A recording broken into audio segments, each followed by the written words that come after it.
Oi, galera do CEP Pedro Gomes, alunos do terceiro ano. Aqui quem fala é a professora Vanessa, professora de Geografia de vocês. E a gente vai ver um conteúdo novo, tá? Sobre o continente africano. Primeiramente, nós vamos ver a África sobre os aspectos naturais, depois, em outro momento, aspectos humanos e, finalmente, geopolítica. Então, vamos começar observando esse mapinha aqui. Observem o contorno do continente africano.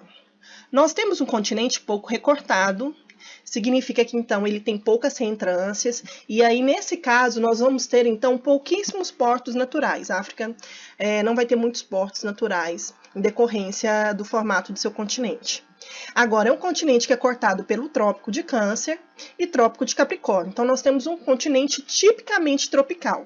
Aqui nós temos a linha do Equador e aqui nós temos o meridiano de Greenwich. Então, observando, eu tenho terras no hemisfério em relação à linha do Equador, ao hemisfério norte e no hemisfério sul. Em relação ao meridiano, nós temos, então, terras no hemisfério oeste e no hemisfério leste. Portanto, terras nos 4 hemisférios, beleza?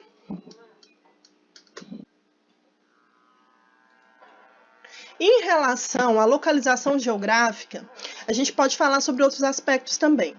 Então, nós temos o mar Mediterrâneo aqui ao norte.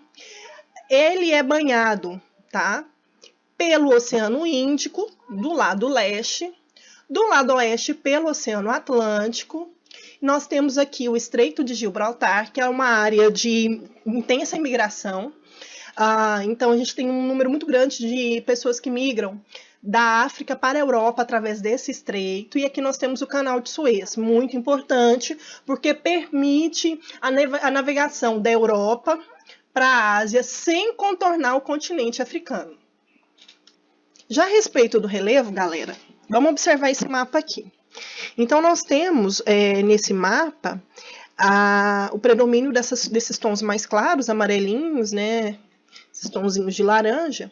Isso indica, então, que a África ela é formada, tá, basicamente nessas altitudes aqui que eu estou mostrando para vocês. Portanto, é uma área de planaltos. Então, nós temos áreas com uma certa altitude, em torno de 2.000 metros, que elas vêm sofrendo há muito tempo, assim como ocorreu no Brasil, bastante desgaste das ações intempéricas. Então, são os agentes exógenos, né? A chuva, o vento, que vai aí, então, esculpindo e rebaixando esses planaltos. Nós temos também algumas exceções. Então, aqui eu tenho a cadeia do Atlas e algumas áreas mais altas. E eu separei para vocês essas imagens aqui para poder demonstrar isso. Então, nós temos aqui o Kilimanjaro, aqui a Cordilheira dos Atlas. Aqui é um lago, que é o Lago Vitória.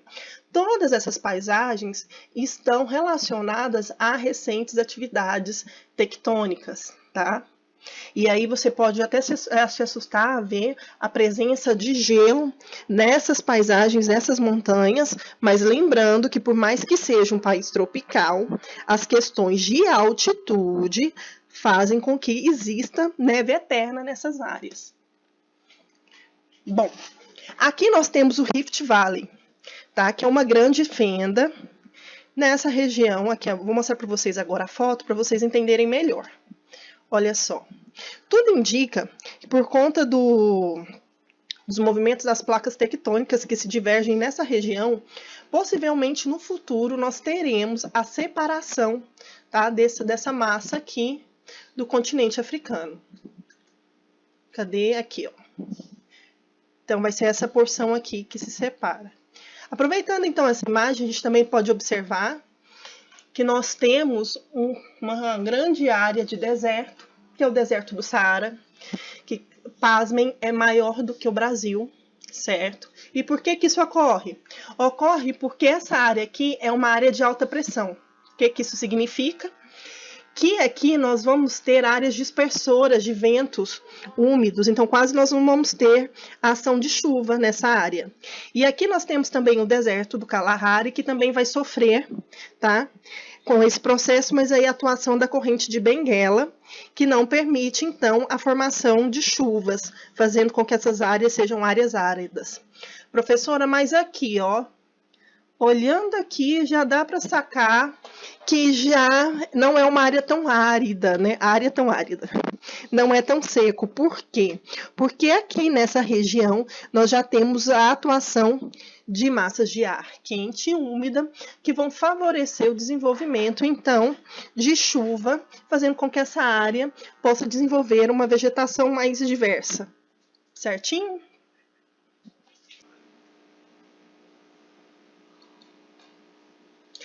Vamos agora para o clima. Então, aqui eu tenho a linha do Equador, e bem nessa área aqui da linha do Equador, é uma área onde vai ter bastante incidência dos raios solares.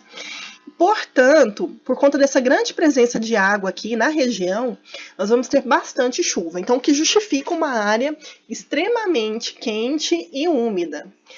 Aí nós temos também, em grande parte, olha só, tropical úmido e tropical seco. Estão vendo, galera? Então, nessa área aqui, já é uma área que nós vamos ter menos incidência de chuva, e aí correspondem às áreas de savana. Então, basicamente, aqui nós temos duas estações do ano, que é a seca e a chuvosa, assim como ocorre aqui pra gente no tropical continental, no caso do estado de Goiás, certinho? E aí nós temos a ocorrência das savanas, que também são muito semelhantes ao cerrado que nós conhecemos aqui em Goiás. Aqui nós temos o deserto, que nós já sabemos o porquê, como eu já expliquei anteriormente para vocês. Lembrando também que por conta da questão do albedo, a incidência dos raios solares aqui durante o dia, né? Esses raios solares, eles não são absorvidos, eles são refletidos. Então, o que acontece? Geralmente, faz muito calor durante o dia e à noite a temperatura vai baixar bruscamente. Então, aqui eu tenho uma área de clima desértico e aqui também tem. No caso das grandes montanhas, né, Atlas, aqui no caso, como nós já falamos delas, né, Kilimanjaro e Atlas aqui, nós temos os climas de montanha. O que é aquilo? É aquela presença lá da neve eterna que nós já tínhamos falado. À medida que nós vamos subindo, a temperatura vai baixando. Aqui é o que eu tinha falado para vocês, né, que eu mostrei no mapinha anterior, que nós temos aqui formação de massas úmidas, então nós temos aqui o clima oceânico, que é um clima mais ameno, certo? Passando então adiante, esse mapinha nós já falamos. A gente pode falar, então, da vegetação. Então, naquelas áreas onde a gente percebeu que havia mais incidência de raios solares e, portanto, mais formação de chuva, nós temos as florestas equatoriais, que são florestas bem biodiversas, tá? E também são florestas que geralmente têm árvores muito altas, uma grande biodiversidade aí, tá? Nessa área, podendo ilustrar um pouquinho como aquilo que a gente conhece na floresta amazônica. Aqui as áreas de savana, que nós já falamos, que são áreas rebaixadas, né, formadas de planaltos, e que nessas áreas nós temos aí uma formação gramínea e árvores esparsas, tá? Em toda essa área. Então, aqui, a amarelinha. Nós temos os estepes, que são vegetações transitórias para o deserto, onde nós vamos encontrar as xerófilas. O que é isso, professor? Então, aquelas formações com cactos, plantas que vão ter espinhos, que vão funcionar como as folhinhas delas, né? Porque, na verdade, a gente sabe que o cacto guarda água no seu interior, e aí, então, a adaptação dos espinhos em folhas. E aí nós temos também as vegetações de montanhas, que são baixas, tá? Geralmente são arbustivas e bem ralas por conta da questão da altitude. Então, aqui eu tenho mais ou menos algumas ilustrações para poder exemplificar para vocês. Aqui a floresta do Congo, savana aqui. Aqui é o deserto do Saara, que é uma área, gente, que tem sofrido muito. Há uma expansão desse deserto, que a gente chama de processo de desertificação, porque, como se sabe, é uma área, né, em torno ali desse deserto, que é desenvolvida atividades agrícolas e pecuárias, principalmente para exportação. exportam café, cana-de-açúcar para exportação, que é algo até bem contraditório para um continente que, na verdade, sofre muito com a fome. E aí, por conta do desmatamento, o deserto tem expandido em direção a essas áreas, que é uma questão muito séria, e aí uma das alternativas que se levantam é a questão de fazer uma barreira assim, natural. Como, professora? Simplesmente plantando árvores em torno do deserto poderia conter aí o avanço do deserto do Saara.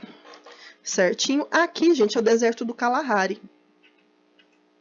Bom, aqui nós temos a hidrografia do continente africano, lembrando que o continente africano é um continente que não tem uma grande rede hidrográfica muito desenvolvida, por exemplo, como o Brasil.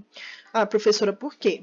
Basta a gente observar aqui essas áreas que são áreas de deserto, portanto, os rios que nós vamos ter próximos a essas regiões, eles são rios temporários, tá?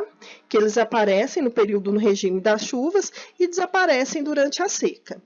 Então, aí nós temos aqui, mostrando para vocês alguns rios, e é importante lembrar que tá os lagos, né, que são de origem tectônica, como nós já falamos para vocês anteriormente, e o destaque aqui seria para o rio Congo. Finalizando agora a hidrografia do continente africano. O rio Nilo é um rio que corta o deserto do Saara e depois se subdivide em rio Nilo Branco e rio Nilo Azul, um rio muito importante para o continente e também para a história, porque a gente sabe aqui da importância do rio para os egípcios. Na região equatorial, nós temos o rio Congo, um rio com volume de água bem grande, é um rio bem volumoso, por conta de estar localizado numa região equatorial, né, com maior regime de chuvas. Esses rios que estão destacados aqui são rios importantes para o continente africano. É importante a gente lembrar também que é uma região de planaltos, que o continente ele é formado basicamente por planaltos. O que isso significa? Que os rios que estão localizados aqui são rios que vão apresentar declividade e são rios encachoeirados, o que é ótimo para a produção de energia elétrica. Tanto que a China tem interesse de desenvolver uma aqui no rio Congo. Só que esse potencial ele não é bem aproveitado pelos africanos por questões econômicas, certo? Notem também que nós temos os lagos, o Lago Albert, o Lago Vitória, que eu mostrei para vocês uma imagem, o Lago Malawi. Esses lagos são de origem tectônica, então, por conta de instabilidade, formações de áreas mais baixas, depressões, eles foram acumulando água e formando, então, esses lagos aqui na região. Então é isso, galera, o conteúdo. Espero que vocês tenham gostado.